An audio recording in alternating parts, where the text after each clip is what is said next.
안녕하세요. 시내가 책방입니다. 저는 책방지기 한 걸음씩입니다. 오늘은 지난 시간에 이어 김동우 목사님의 하나님 나라를 사는 방식 중에서 4부와 5부를 정리해 드리도록 하겠습니다. 4부, 하늘 주인의 영토를 넓히는 사람. 어느 날 9.11 대원들이 사람들을 구하는 그런 프로그램을 보고 감동해서 하나님 저도 저런 거 한번 해보게 해주세요. 죽어가는 사람 살려보는 기쁨 맛보게 해주세요. 창피하게 나만 잘 살겠다고 내 배만 불리다가 죽는 거 싫다고 기도를 드렸는데 외상 없이 하나님은 이를 주셨다고 합니다.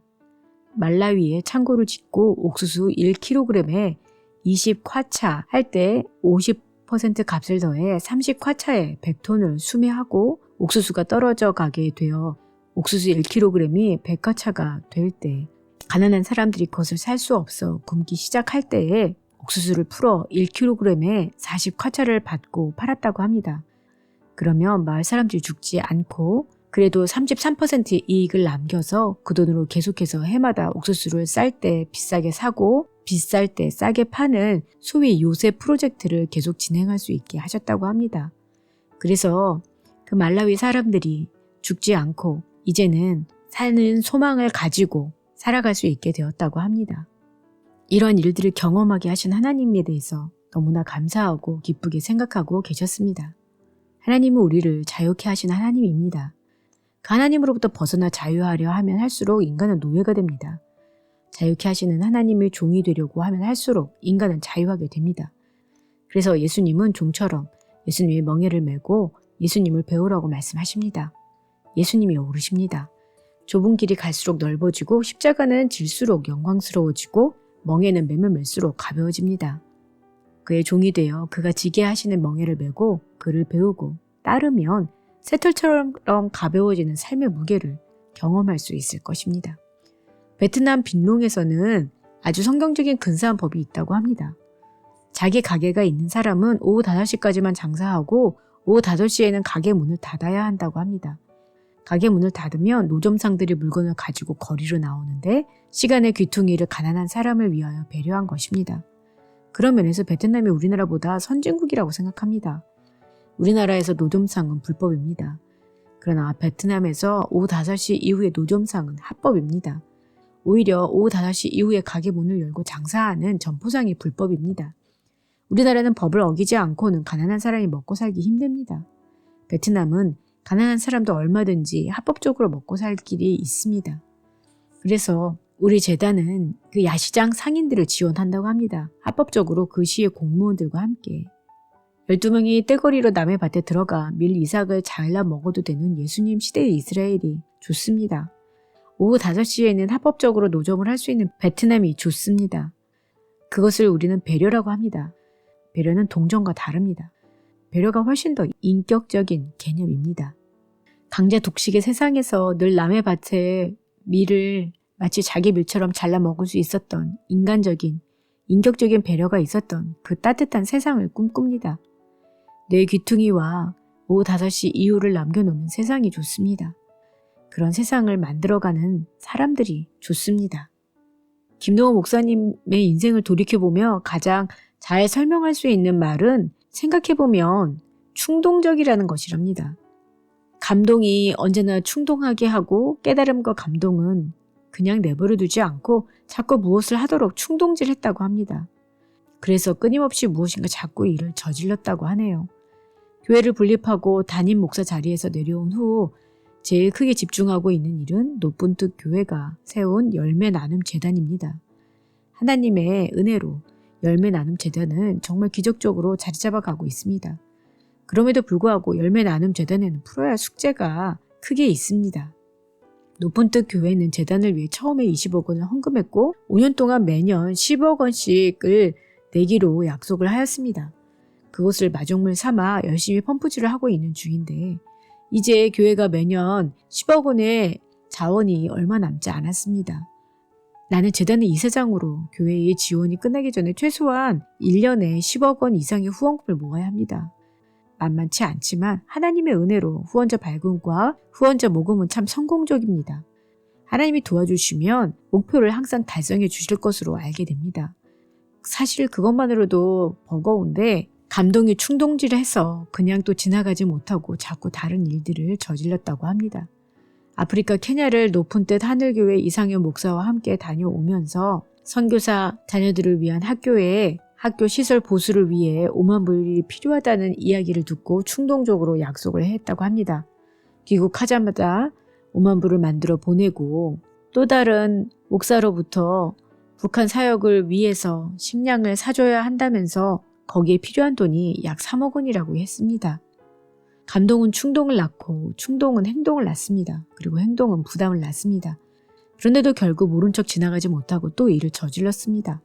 시간이나 많으면 부담이 좀 덜하겠는데 이것은 또 한 달 안에 빨리 해야 되는 일이었습니다. 그런데도 마음에 부담이 많이 되었었지만 막상 지고 나면 언제나 감당할 수 있다고 합니다. 그래서 예수님은 당신의 멍에는 쉽고 가볍다고 하신 모양입니다. 쉽고 가벼울 뿐만 아니라 재미있습니다. 재미라는 말로는 다 표현할 수 없는 기막힌 기쁨이 있습니다. 2001년 높은 뜻 숭의교회를 시작하면서 예산의 최소 30% 이상을 밖을 위하여 쓰기를 작정하였습니다. 첫 사업으로 서울역 앞에 있는 쪽방 사람들에게 밑바천 나누어 드리는 일을 시작하였습니다. 당시 쪽방 사람들이 보통 하루에 10,000원을 벌었는데 쪽방 하루 값이 6-7천 원이어서 3-4천 원 남겨 밥을 해먹기 때문에 제대로 반찬을 해먹을 수가 없었기 때문이었다고 합니다. 그러다가 정부에서 쪽방에 주민등록이 있는 사람들 중에 자기 이름 및 통장에 300만 원이 저축되어 있으면 700만 원을 연리 3%에 대출해주는 제도가 있다는 걸 알게 되었습니다. 그렇게 하면 저들은 보통 1,000만 원짜리 전세를 얻는데 전세를 얻으면 매월 20만 원이나 되는 방세를 물지 않아도 되었습니다. 700만 원에 대한 연리 3%는 약 17,000원 정도밖에 되지 않았습니다. 쪽방 사역을 하시는 목사님에게 150만 원을 저축한 분이 계시면 우리 교회가 150만 원을 통장에 넣어드리겠다는 약속을 하였습니다. 그 돈을 마련하기 위하여 쪽방 탈출 헌금을 만들었는데 교인들이 호응이 뜨거웠다고 합니다. 실제로 쪽방 탈출에 성공하는 사례가 나오기 시작하였고 교인들이 무척이나 기뻐하였습니다. 그러다 쪽방 사람들에게 포장마차라도 할 수 있는 자금을 대출해 주라는 생각을 하나님이 하게 하셨습니다. 그래서 미천 나눔 헌금이라는 헌금으로 돈을 모아 쪽방 사람들 중에서 몇 사람을 선발하여 300만 원씩 대출해 주는 일을 시작하였습니다. 소위 마이크로 크레딧 사업을 시작한 것입니다. 실패도 있었지만 포기하지 않고 성공 사례들을 만들어낼 수 있었습니다. 당시 탈북민들이 남한에 약 7,000명 정도가 넘어와 있었는데 당연히 잘 적응을 하지 못해 사회적인 문제를 많이 일으키고 있었습니다. 7,000명도 감당 못하고 저렇게 갈등한다면 통일이 되면 나라가 망하겠다는 생각이 들어 쪽방 사람들과도 같이 도우려는 마음을 주셨습니다. 그래서 저들을 돕기 위한 헌금을 또 하였습니다. 그 헌금의 이름은 보이지 않는 성전 건축 헌금이었습니다. 주머니 푼돈으로 일하지 말고 아예 예배당을 짓는 마음과 자세로 하나님이 기뻐하시는 일을 해보자는 생각이었습니다. 그래서 그 헌금의 이름을 보이지 않는 성전 건축 헌금이라고 지은 것입니다. 교인들이 200억 원을 작정해 주셨습니다. 그 중에 70억 원으로 탈북민과 사회적 취약 계층들을 돕기 위해 열매 나눔 재단을 설립하였습니다. 열매 나눔 재단에서 탈북민들의 자립을 위하여 2008년 5월 23명의 탈북민들을 고용하여 시작한 메자닌 아이팩이라는 박스 공장은 우리나라 탈북자를 위한 사회적 기업 1호 공장이 되었습니다. 사업의 사자도 모르는 목사가 박스의 박자도 모르는 남한 노동자도 아니고 탈북 노동자들을 데리고 당시 124만 원의 최저임금과 주 5일 근무를 약속하고 공장을 시작하였습니다. 불가능한 일이었지만 걱정하는 교인들에게 하나님은 뒀다 어디 쓸 거냐고 소리를 질렀다고 합니다. 하나님이 좋아하시고 내 속에서 내 말이 그 말이다 맞장구 쳐 주셨다고 합니다. 그날 설교 제목을 미션 임파서블이라고 했다고 하네요. 메자닌 아이팩 공장은 6개월 만에 첫 흑자를 내었고 2014년 그 당시 연매출 약 45억 원 정도의 매출을 올리는 공장이 되었다고 합니다. 한 번이면 우연이라고 할 수 있는데 그 우연이 계속 반복되어 메자닌 에코원이라고 하는 블라인드 커튼 공장도 5년째 운영하고 있고 블리스 앤 블레스라고 하는 커피 전문점도 3년째 잘 운영하고 있다고 합니다. 탈북자와 사회적 취약 계층민들을 고용해서 하고 있다고 합니다. 하나님은 뒀다 어디에 쓸까라는 표현을 했지만 그 믿음을 가지고 버텼고 하나님이 그것을 믿음으로 보시고 믿음으로 되게 해주셨습니다. 박스 공장의 성공으로 몇 개의 사회적 기업을 더 세울 수 있게 되었고 국내에서의 성공을 발판으로 아프리카 말라위에 진출하게 되었습니다. 말라위 그물리라 자립을 위하여 협동조합을 세우고 보건소를 세우고 창고와 농기구 뱅크를 세우며 저들의 자립을 위하여 열심히 사역하고 있습니다. 해외에 진출한 지 불과 3년이 채 되지 않았는데 벌써 인도네시아, 베트남, 르완다의 직원들을 파견하고 사역을 하는 지경에 이르렀습니다. 교회와 재단에서 이루어지고 있는 일을 볼 때마다 마태복음 13장 31절로 33절 말씀이 생각이 납니다. 겨자씨와도 같다는 그 말씀이었는데요. 그저 쪽방 사람들이 불쌍해서 시작한 밑반찬 나누어 드리는 사역이 불과 10년 만에 이렇게 커질 줄은 상상도 하지 못했습니다. 사람이 할 수 있는 일은 아닙니다. 작은 실천을 믿음으로 보시고 그 믿음의 겨자씨 안에 생명을 불어 넣어주셨기 때문에 가능한 일이었습니다. 5부 세상과 우리의 마지막 희망.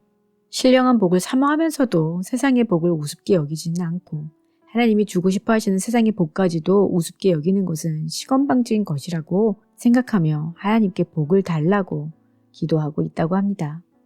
상고 출신으로 별로 잘날 것도 없는 평범보다 조금 못한 실력을 가진 사람이 목사가 되고 교회가 부흥하고 큰 교회를 이루고 책들도 쓰고 제법 이름도 알려지고 무엇보다 아이들에게 인정받고 존경받는 아비가 되었습니다. 속된 말로 세상적으로도 성공했습니다. 그런 것들이 없었어도 살 수 있었을 것입니다. 가난하고 이름 없고 작은 교회에 목사하고 아무도 알아주는 사람이 없었어도 정말 예수님 한 분만으로 만족하고 행복하게 감사하며 살 수 있었을 것입니다. 그래도 지금의 나를 생각할 때마다 하나님을 생각하고 하나님의 은혜를 생각합니다. 하나님이 주신 복이라고 생각합니다. 그래서 눈물이 날 만큼 감사합니다. 그렇게 감사한 걸 보니 그것도 하나님께서 내게 주신 복이 틀림없습니다. 부자는 소유형의 인간이고 가난한 사람은 소유가 적으니까 존재형의 인간이 아닙니다. 부자 중에도 소유형의 인간과 존재형의 인간이 있고 가난한 사람 중에도 소유형의 인간이 있고 존재형의 인간이 있습니다. 가난하지만 때문에 많은 소유를 갖고 있지는 않지만 여전히 소유에 대한 욕심과 집착을 가지고 살아가고 있다면 당연히 소유형의 인간일 수밖에 없습니다. 하나님은 세상을 위하여 으뜸과 큼과 높음을 예비하십니다. 으뜸이 되고자 하는 사람은 으뜸이 될 수 없습니다. 높아지려고 하는 자는 높아질 수 없습니다. 삶의 목적을 섬김을 받으려 함에 두지 않고 섬기려 함에 두고 있는 사람에게 하나님은 으뜸과 높음과 큼을 허락하실 것입니다. 그는 높은 자이겠으나 자신의 높음으로 낮은 자처럼 세상을 섬기는 사람일 것입니다. 그는 으뜸인 자이겠으나 자신이 마치 종인 것처럼 낮아져 사람을 섬기는 사람일 것입니다. 세상에 높은 자와 으뜸인 자라는 두 종류의 사람이 있다는 것을 알아야 합니다. 무조건 둘 다 똑같은 사람인 줄 알고 높음과 으뜸 자세를 죄악시해서는 안 될 것입니다. 목회도 마찬가지입니다. 교회를 내가 쓰려고 하지 말고 언제나 주가 쓰시도록 마음껏 쓰시도록 목회해야 합니다. 나는 주께 쓰임을 받는 사람이 되고 싶었는데 쓰임을 받으려면 말씀대로 사는 사람이 되어야 합니다. 그러자니 일상에서 구체적인 훈련과 연습이 있어야 한다고 생각했습니다. 주를 위하여 몫을 떼고 쓰는 훈련을 시작하였습니다. 온전한 11조부터 시작하여서 누가 사과 한 상자를 선물하여도 11조를 떼었습니다. 10개 중 하나씩 실한 놈으로 골라 하나님께 드리는 심정으로 장애우와 공동생활을 하는 집에 보냈습니다. 그동안 목회하면서 어린 양과 같이 힘없고 가난하고 소외된 사람들이 불편함 없이 다니는 교회가 되게 하려는 작은 시도들을 하곤 했습니다. 동안교회 때 수화 통역을 통해서 농아들이 함께 예배드리곤 했습니다. 2부 예배 때 왼쪽 맨 앞자리는 농아인들이 예배드리는 자리였습니다. 일부러 시각장애를 가진 부목사를 청빙하기도 하고 직원 중에 한 사람은 일부러 지체장애를 가진 분을 고용하기도 했습니다. 동시 통역을 통해서 외국인 노동자들이 함께 예배드리곤 했습니다. 3부 예배 때 왼쪽 맨 앞자리는 외국인 노동자들이 드리는 자리였습니다. 교회에서 사람 대접 받는 것이 좋아서 포천에서 출석하는 외국인 노동자들이 있었습니다. 높은 뜻 숭의교회 시절에도 몽골인들이 많이 출석했습니다. 저들도 똑같은 교인이라는 것을 느끼게 해주고 싶어서 대표 기도도 시키고 예배 안내와 헌금 이혼도 시켰습니다. 사소한 일이었지만 저들이 참 좋아했습니다. 몽골로 돌아가 높은 뜻 숭의교회 출신들이 모여서 높은 뜻 초원교회를 세웠습니다.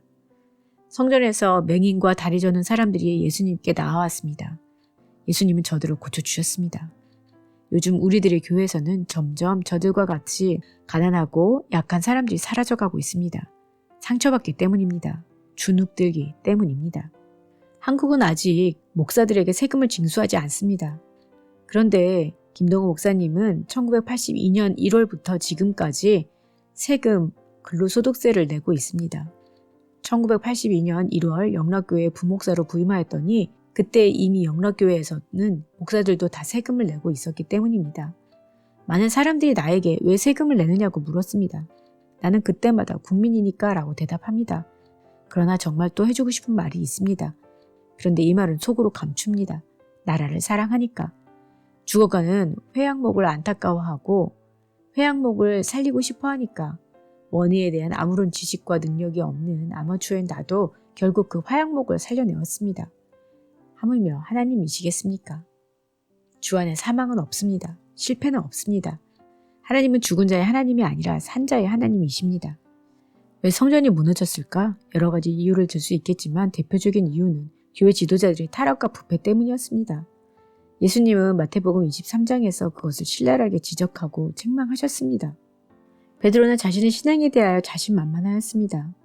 다른 사람들은 다 주를 부인하여도 자신은 절대로 그렇지 않을 것이라고 호언장담하였습니다. 그리고 그것은 진심이었습니다. 나도 그렇습니다. 그러나 베드로는 결국 예수님의 말씀처럼 예수님을 부인하였습니다. 비겁하게 3번씩이나. 나도 그렇습니다. 아직 입으로 예수님을 부인한 적은 없지만 실제 삶에서 마치 예수를 모르는 사람처럼 예수님을 부인했던 적이 몇 번이나 되었을까? 아마도 수도 없이 많았을 것입니다. 죄에 앉을 자신은 없습니다. 예수님 부인 안 하며 살 자신도 없습니다. 그러나 그건 못한다 해도 베드로처럼 이해인 수녀님처럼 그게 속상했으면 좋겠습니다. 안타까웠으면 좋겠습니다. 통곡할 수 있었으면 좋겠습니다. 네, 오늘은 김동호 목사님의 하나님 나라를 사는 방식 중에서 4부와 5부를 정리해 드렸습니다. 지금은 날마다 기박힌 새벽으로 암투병 중에서도 늘 저희에게 영적인 도전과 희망을 주시는 말씀 그대로 삶을 살려고 몸부림치는 모습이 참 인상적인 목사님이셨습니다. 이 책에도 나와 있듯이 자신의 삶을 말씀 그대로 살아가려고 메디컬하게 살아가시며 세상에서는 기대할 수 없는 그런 큰 일들을 하나님의 나라를 위하여 하시는 것을 보면서 많이 부끄럽기도 하고 감사가 되기도 하였습니다. 하나님의 말씀대로 사는 삶의 기쁨을 저희도 계속해서 누리며 살기를 바랍니다. 여러분에게도 은혜가 되는 시간이 되었기를 바랍니다. 그럼 다음 시간에 새 책으로 돌아올게요. 안녕히 계세요.